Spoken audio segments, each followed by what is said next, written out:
এভাবেও আমরা ম্যাট্রিক্সের সাবম্যাট্রিক্স করতে পারি। আবার নতুন আমরা যদি সাবম্যাট্রিক্সের তৈরি করার আরো কিছু এক্সাম্পল যদি দেখি, তার জন্য শুরুতে আমাদের একটা ম্যাট্রিক্স তৈরি করতে হবে। আমরা এই ম্যাট্রিক্সটা তৈরি করে নেই। এই ম্যাট্রিক্স পুনরায় তৈরি করে নিলাম।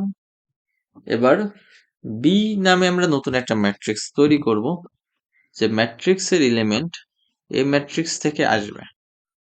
সো এই ম্যাট্রিক্সের থেকে যদি আমরা নিতে চাই, এই ম্যাট্রিক্সের এলিমেন্ট কোনটা হবে? এই ম্যাট্রিক্সের আমাদের রো হবে 2 এবং 3 এবং কলাম হবে আমাদের এই ম্যাট্রিক্সের 1 and 2 1 2।